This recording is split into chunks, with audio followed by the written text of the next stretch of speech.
جی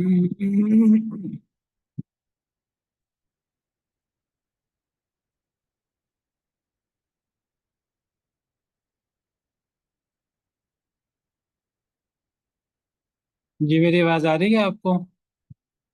جی شیخ آ رہی ہے۔ جی بس معذرت، مجھے تھوڑا سا نا زوم میں نے ونڈوز اپڈیٹ کی تھی، تو یہ زوم میرا صحیح کام نہیں کر رہا تھا۔ اب الحمدللہ شروع ہوا ہے، تو ہم آیت نمبر 63 سے شروع کرتے ہیں۔ اعوذ باللہ من الشیطان الرجیم، بسم اللہ الرحمن الرحیم۔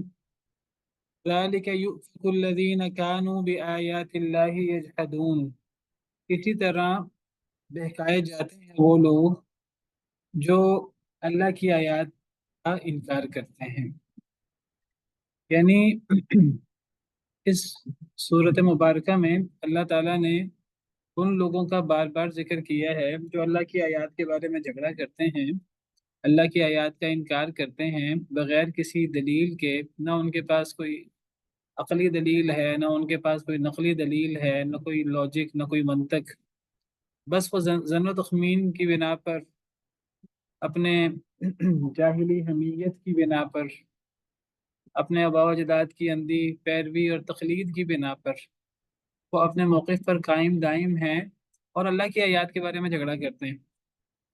اور جو لوگ اللہ کی آیات کے بارے میں جھگڑتے ہیں، ایسے لوگوں کو کبھی ہدایت نصیب نہیں ہوتی، ایسے لوگوں کو کبھی حق نہیں ملتا، ایسے لوگوں کی مت ماری جاتی ہے۔ ایسے لوگ گویا کہ وہ بہکائے ہوئے ہوتے ہیں۔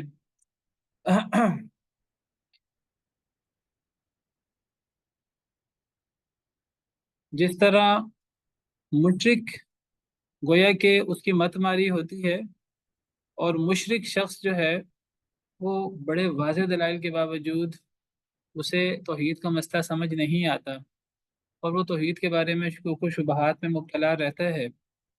جیسے پچھلی آیت میں، آیت نمبر 62 میں ہم نے پڑھا، ذالکم اللہ ربکم خالق کل شیء، یہ اللہ ہے تمہارا رب جس کی عظیم صفات سے پیچھے ذکر ہوا، جو ہر شے کا خالق بھی ہے، جس کے علاوہ کوئی معبود برحق نہیں۔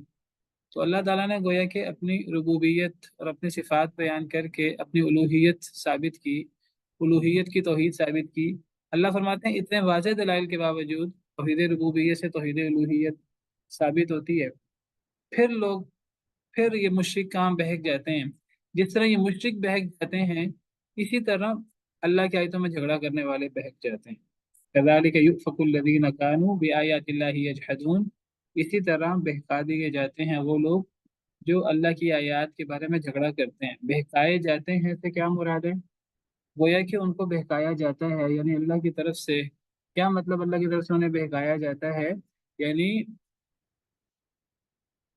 یعنی وہ ان کو، دیکھیے ہدایت اور گمراہی یہ اگرچہ انسان کے اپنے رویے کا نتیجہ ہوتا ہے، اور انسان کوشش کرتا ہے تو اسے ہدایت ملتی ہے، نہیں کوشش کرتا تو وہ گمراہی کو اختیار کرتا ہے۔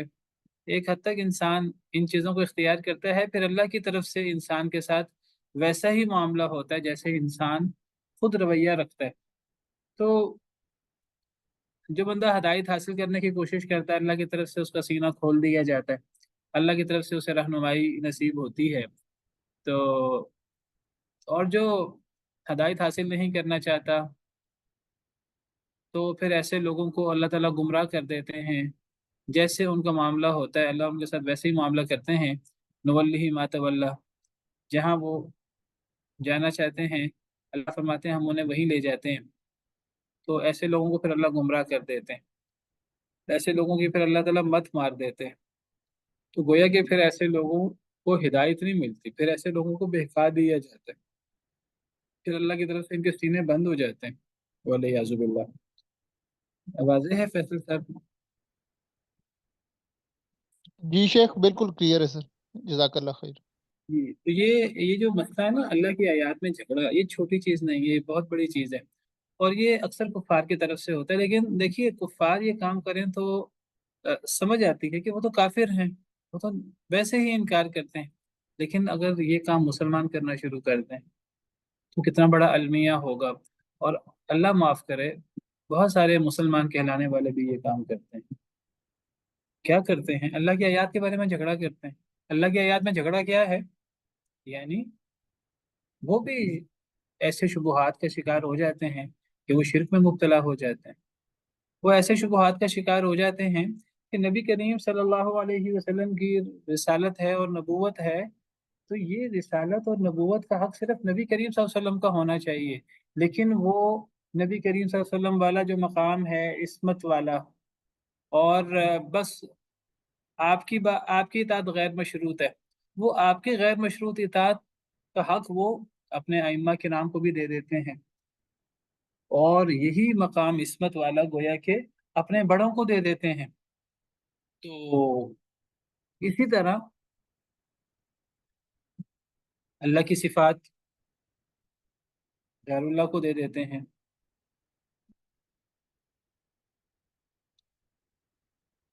جو اللہ کا حکم نہیں ماننا چاہتے تو اس میں شکوک و شبہات پیدا کر کے، اپنی تعویلیں کر کے قرآن و سنت سے ہی وہ حکم نکال لیتے ہیں۔ ان کے سامنے کتاب و سنت کے واضح دلائل پیش کیے جائیں تو وہ ان کی تعویلیں اور اگر مگر لیکن ویکن شروع ہو جاتا ہے۔ یعنی صریح آپ سمجھیے، ایسے لوگوں کے سامنے اللہ کی آیتیں پیش کی جائیں، ایسے لوگوں کو اللہ کی آیتیں پیش کرنے کا بھی فائدہ نہیں ہوتا۔ وہ اللہ کی آیتوں کے ترجمے ہی انہوں نے خود اپنے بنا لیے ہیں۔ دیکھیے، نور بشر کا مسئلہ ہے، تو بشر ثابت کرنے والے بھی قرآن سے ثابت کر رہے ہیں، نور ثابت کرنے والے بھی قرآن سے ثابت کر رہے ہیں اپنے تئیں۔ نبی کریم اللہ کے علاوہ کوئی عالم الغیب ہے کہ نہیں؟ جو کہتے ہیں اللہ کے علاوہ کوئی عالم الغیب نہیں ہے، قرآن سے ثابت کر رہے ہیں۔ اور جو کہتے ہیں کہ جی نبی ولی بھی، اور یہ ولیوں کے گلیوں کے کتے بھی، یہ بھی عالم الغیب ہیں، تو وہ بھی اپنی باتوں کو قرآن سے حدیث سے ثابت کر رہے ہیں۔ کیا کر رہے ہیں؟ اللہ کی آیات میں جھگڑا کر رہے ہیں۔ اور میں نے ایک دو مثالیں دی ہیں، اسی مثالوں پر دیگر چیزوں کو قیاس کر لیں۔ قبر پرستی ہونی چاہیے کہ نہیں ہونی چاہیے؟ قرآن و حدیث کیا کہہ رہے ہیں؟ وہ کھینچ کھانچ کے نکال لیتے ہیں، ہر چیز نکال لیتے ہیں، موسیقی نکال لیتے ہیں، موسیقی جائز ہے۔ سود کے بارے میں قرآن و حدیث کتنے واضح ہیں، وہ سود کے کا جواز نکال لیتے ہیں، جی اسلامی بینکاری اور فلاں فلاں اور اس قسم کی چیزیں۔ تو اس طرح کر کے چیز، یعنی تو جب ایک شخص وہ کتاب و سنت کو بنیاد نہیں بناتا، تو پھر کتاب و سنت کے دلائل اس کے سامنے بے معنی ہو جاتے ہیں، اور ایسے لوگوں کو پھر ہدایت ملنا بہت مشکل ہوتا ہے۔ اللہ برکاتہ۔ اور دیکھیے، یہ سب سے بڑا ظلم ہے۔ سب سے بڑا ظلم کیا ہے؟ ہم نے پڑھا کئی مرتبہ، کیا ہے سب سے بڑا ظلم؟ کون بتائے گا آپ میں سے؟ ومن اظلم کہہ کر اللہ تعالیٰ نے کئی دفعہ ذکر کیا۔ شرک سب سے بڑا ظلم ہے۔ میں نے آپ سے سوال بھی کیا کوئز میں، آپ لوگوں نے اکثر یہ جواب دیا۔ دیکھیے، میں جب سوال کرتا ہوں تو اسپیسیفک جواب ہونا چاہیے۔ میں جب فمن ازلم لفظ بولتا ہوں تو وہ قرآن کریم کی کئی آیتیں جو فمن ازلم کے ساتھ ہیں، یہ بات ٹھیک ہے، بالعموم شرک سب سے بڑا ظلم ہے، لیکن فمن ازلم کہہ کر اللہ نے سب سے بڑا ظلم کس کو قرار دیا ہے؟ سر وہ اللہ کی باتوں کو جھٹلانا اور جی جی اللہ پہ جھوٹ باندھنا جی جی فیصل اور صاحب۔ رسولوں کی تکذیب کرنا۔ جی شیخ، میں یہی عرض کرنا چاہ رہا تھا جو یہ بہن نے ابھی مطلب جو نا بتایا کہ مطلب جو صحیح باتیں ہیں جو اللہ کے بارے میں حقیقت ہے اس کے اوپر جھوٹ بولنا، بالکل جھٹلانا اس ٹھیک۔ کو۔ دیکھیے، اس پارے کے شروع میں ہم نے پڑھا فمن اظلم ممن کذب علی اللہ، اس سے بڑا ظالم کون ہے جو اللہ پہ جھوٹ باندھے؟ اللہ پہ جھوٹ باندھنا کیا ہے؟ دین میں ایسی باتیں شامل کرنا جو دین میں نہیں ہے۔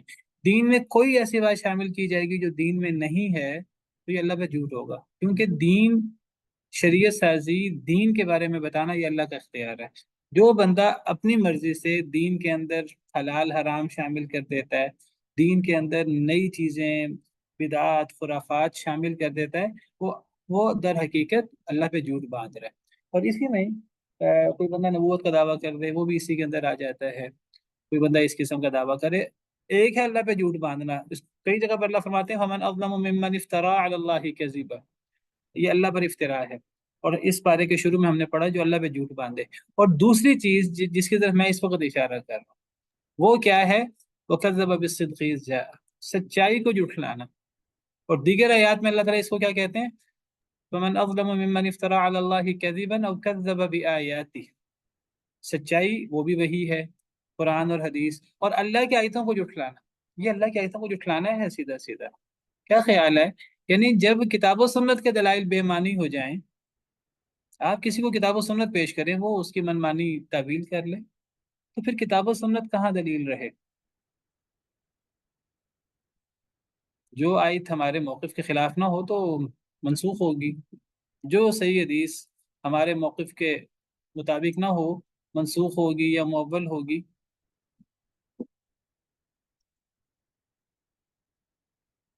یہ بہت خطرناک معاملہ ہے، یہ سب سے بڑا ظلم ہے.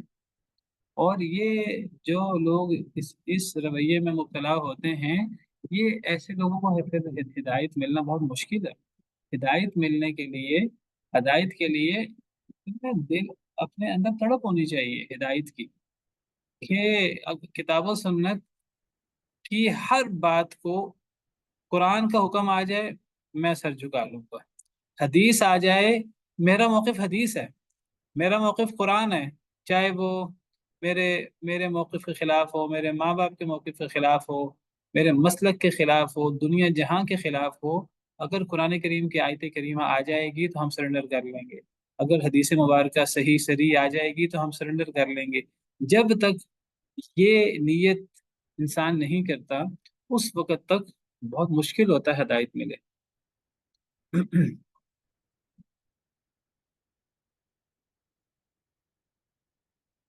جی، ذالک یؤفک الذین کانوا بآیات اللہ یجحدون، اسی طرح بہکا دیے جاتے ہیں وہ لوگ جو اللہ کی آیتوں کا انکار کرتے ہیں، والعیاذ باللہ. اللہ الذی جعل لکم الارض قرارا، اللہ وہ ذات ہے جنہوں نے بنایا تمہارے لیے زمین کو قرارا، قرار، جائے قرار. زمین جائے قرار کیسے ہے؟ کہ زمین کے اندر انسان چلتا پھرتا ہے اور بڑے سکون سے چلتا پھرتا ہے، آرام کرتا ہے. زمین اس کے لیے ایک بچھونے کی طرح ہے، ایک ماں کی گود کی طرح ہے. الم نجعل الارض مہادا، کیا ہم نے زمین کو گود نہیں بنایا؟ اب کہنے والے کہتے ہیں کہ زمین حرکت میں ہے ہر وقت، اللہ کو پتہ ہے کیا تفصیل ہے، کیا صورتحال ہے. اللہ نے زمین کو جائے قرار بنایا ہے، اس کے باوجود انسان زمین میں، یعنی اگر زمین جائے قرار نہ ہو اور تو انسان نہ اس میں آرام کر سکے، نہ اس میں بیٹھ سکے، نہ اس میں انسان کھڑا ہو سکے، نہ اس میں انسان چل سکے.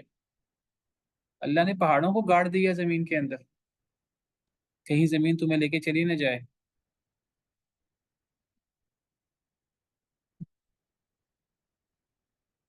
وَأَلْقَى فِي الْأَرْضِ رَوَاسِيَ أَن تَمِيدَ بِكُمْ، اللہ نے زمین میں پہاڑ گاڑ دیے کہیں تمہیں لے کے چلی نہ جائے کہیں. اللہ نے زمین کو جائے قرار بنایا ہے. انسان زمین کے اوپر چلتا پھرتا، کھڑا ہوتا ہے، بیٹھتا ہے، سوتا ہے، جیسے ماں کی گود. اتنے سکون سے انسان زمین کے اندر زندگی گزارتا ہے. یہ زمین اللہ نے ہمارے لیے بنائی ہے، جائے قرار بنائی ہے. اس میں جتنے انسان پیدا ہوں گے یہ زمین سب کو کافی ہوگی. زندہ لوگوں کو بھی کافی ہو جائے گی، جو مر جائیں گے انہیں بھی زمین کافی ہو جائے گی. زندہ لوگ زمین کے اوپر ہوں گے، جو مر جاتے ہیں انہیں زمین کے اندر دفن کر دیا جاتا ہے. لوگوں کے مختلف ادیان کے اپنے اپنے طریقے ہیں، جو لوگ فوت ہو جاتے ہیں تو مسلمانوں کے ہاں اور کئی ادیان میں دفنایا جاتا ہے. اور یہی طریقہ کار ہے جو اللہ رب العالمین نے ہمارے لیے مقرر کیا ہے، کوئی مانے یا نہ مانے. ثم اماتہ فاقبرہ، تو زندہ انسان ہو یا فوت ہو جائیں زمین سب کے لیے کافی ہے. الم نجعل الارض کفاتا احیاء و امواتا، کیا ہم نے زمین کو سمیٹنے والی نہیں بنایا؟ زندوں کو بھی اور مردوں کو بھی، سب کے لیے زمین کافی ہے، سب کے لیے زمین جائے قرار ہے. وجعلنا فیہا رواسی شامخات، اور ہم نے اس میں بلند و بالا پہاڑ بنائے جو زمین کو قابو رکھے ہوئے ہیں. اللہ الذی جعل لکم الارض قرارا، اور یہ اللہ کی بہت بڑی قدرتیں ہیں. اصل میں ایسی قدرتیں اللہ تعالیٰ قرآن کریم میں ذکر کرتے ہیں، اور بڑی نشانی کے طور پر ذکر کرتے ہیں. ایسی چیزوں کو ہم ہر وقت دیکھ رہے ہوتے ہیں، ہر وقت یہ اللہ کی بڑی بڑی نشانیاں ہمارے سامنے ہوتی ہیں، لیکن ہم اس انداز سے غور نہیں کر رہے ہوتے. قرآن ہماری توجہ ان کی طرف مبذول کرواتا ہے. ہمیں ان چیزوں میں غور کرنا ہے. ان چیزوں میں غور کرنے سے کیا ہوتا ہے؟ ان چیزوں میں غور کرنے سے اللہ کی ربوبیت وہ واضح ہوتی ہے. اللہ نے ان چیزوں کو پیدا کیا ہے، اللہ نے کس عظمت اور جلال کے ساتھ ان چیزوں کو بنایا ہے، اور اللہ وحدہ لا شریک ہے جنہوں نے ان چیزوں کو بنایا ہے. جب اللہ کی ربوبیت، اور مسلمان تو مسلمان، مشرک بھی مانتا ہے کہ اللہ ربوبیت میں اکیلا ہے، توحید ربوبیت اللہ کی ثابت ہوتی ہے. مشرکین بھی مانتے ہیں کہ یہ کام لات منات عزا نے نہیں کیا، حبل نے نہیں کیا. عیسائی بھی مانتے ہیں یہ کام سیدنا عیسیٰ علیہ السلام نے نہیں کیا. یہودی بھی مانتے ہیں یہ کام عزیر علیہ السلام نے نہیں کیا. ہم مسلمانوں میں سے جو لوگ بدعات خرافات کا شکار ہیں وہ بھی یہ بات مانتے ہیں کہ یہ کام نبی کریم صلی اللہ علیہ وسلم نے، سیدنا علی رضی اللہ تعالیٰ عنہ یا پیر عبد القادر جیلانی نے نہیں کیا. یہ کام اللہ نے کیا ہے، اللہ وحدہ لا شریک نے. جب یہ کام اللہ نے کیا ہے، ربوبیت کی توحید، اس میں تو مسلمان کے ساتھ کافر بھی مانتا ہے اس کو. تو جب اللہ رب ہونے میں اکیلا ہے، پیچھے ہم نے رات دن کا ذکر پڑھا، اور اب ہم زمین کا اور آگے آسمان کا ذکر پڑھ رہے ہیں. جب ان چیزوں کو پیدا کرنے میں اللہ اکیلا ہے، ربوبیت میں اکیلا ہے، تو الوہیت میں اکیلا کیوں نہیں؟ یہ بہت بڑا سوال ہے اللہ تعالیٰ کا. یہ بنیادی دلیل ہے اللہ کی توحید الوہیت کی، جو اللہ تعالیٰ قرآن کریم میں جگہ جگہ ذکر کرتے ہیں. یہاں بھی یہی انداز، یہ جو آیت نمبر 62 میں ہم نے یہی انداز پڑھا ہے، ذالکم اللہ ربکم خالق کل شیء. یہ جو اس لیے جو اللہ تعالیٰ اپنی ربوبیت کے دلائل پیش کرتے ہیں، ہم ان کو کہتے ہیں توحید کے دلائل ہیں. یہ اللہ کے اکیلے معبود ہونے کے دلائل ہیں. جب اللہ رب ہونے میں اکیلا ہے، تو پھر جب انسان کو اللہ کے ان انعامات کا شکریہ ادا کرنا، جس کو عبادت کہتے ہیں، توحید الوہیت، اس عبادت میں پھر ہم اللہ کے ساتھ غیر اللہ کو کیوں شریک کرتے ہیں؟ جب ربوبیت میں اللہ اکیلا ہے. تو یہ قرآن کریم قرآن کریم اس دلیل کو بہت زیادہ ذکر کرتا ہے، جگہ جگہ ذکر کرتا ہے. یہاں بھی یہی انداز ہے. اللہ وہ ذات ہے جنہوں نے تمہارے لیے یہ زمین کو جائے قرار بنایا، والسماء بناء، آسمان کو چھت بنایا. آسمان چھت ہے، یہ اللہ کی کتنی بڑی نعمت ہے ہمارے لیے. یہ کیسے نعمت اللہ کی ہمارے لیے بہت بڑی؟ ایک تو اس میں اسے یعنی اللہ اس کا خالق ہے آسمان کا، اور مشرک بھی مانتے ہیں اللہ آسمان کا خالق ہے. اس سے اللہ کا رب ہونا ثابت ہوتا ہے، اور اللہ کی توحید ربوبیت ثابت ہوتی ہے. اور جب اللہ کی توحید ربوبیت ثابت ہوتی ہے تو پھر اللہ کی توحید الوہیت بھی ثابت ہوتی ہے. اور آسمان کا چھت ہونا ہمارے لیے اللہ کی بہت بڑی نعمت بھی ہے. نعمت کیسے ہے ہمارے لیے آسمان کا چھت ہونا؟ کہ آسمان ایک محفوظ چھت ہے. آسمان ایک محفوظ چھت ہے. اللہ فرماتے ہیں دوسری سورہ انبیاء میں، وَجَعَلْنَا السَّمَاءَ سَقْفًا مَحْفُوظًا. ہمیں قرآن کریم کو اور قرآن کریم کے دلائل کو قرآن کے انداز میں، قرآن کے الفاظ میں سمجھنا چاہیے، اور اس میں غور کرنا چاہیے بہت زیادہ. بعض لوگ ان آیات کو ایسے گزر جاتے ہیں. ان آیات سے ہمیں ان آیات میں تدبر کرنا ہے، ان آیات میں غور کرنا ہے. کیوں اللہ تعالیٰ بار بار یہ زمین و آسمان، دن رات، ہواؤں کا، بارشوں کا، زمین کا، زمین کے مردہ ہونے کا، پھر وہ زندہ ہوتی ہے، انسان کو اللہ نے کیسے پیدا کیا، انسان اپنے آپ میں غور کرے، انسان آفاق میں غور کرے. سنریہم آیاتنا فی الآفاق وفی انفسہم. اللہ بار بار دعوت دیتے ہیں. ایک ایک چیز، سمندروں میں، پہاڑوں میں اللہ غور کرنے کی ہمیں دعوت دیتے ہیں. قل سیروا فی الارض ثم انظروا کیف بدأ الخلق ثم اللہ ینشئ النشأۃ الآخرہ. زمین میں چلو پھرو، دیکھو کہ اللہ نے کیسے تخلیق کی ابتدا کی، پھر اللہ دوبارہ بھی پیدا کریں گے. تو یہ اللہ تعالیٰ بار بار بار بار ہمیں غور و فکر کرنے کی دعوت دیتے ہیں. اور اللہ کہتے ہیں یہ غور و فکر تم لوگوں کے ساتھ اکٹھے ہوتے ہو، تم لوگوں کے ساتھ گپ شپ لگاتے ہو، اور اپنی زندگی گپ شپ میں گزارتے ہو، فضول گپیوں میں گزارتے ہو، عیش و عشرت میں گزارتے ہو. اس طرح تدبر نہیں ہوتا، اس طرح انسان کو سمجھ نہیں آتی. اللہ کہتے ہیں کبھی اکیلے اکیلے ہو کر بھی غور کیا کرو. کبھی دو دو لوگ بیٹھ جائیں کسی جگہ اور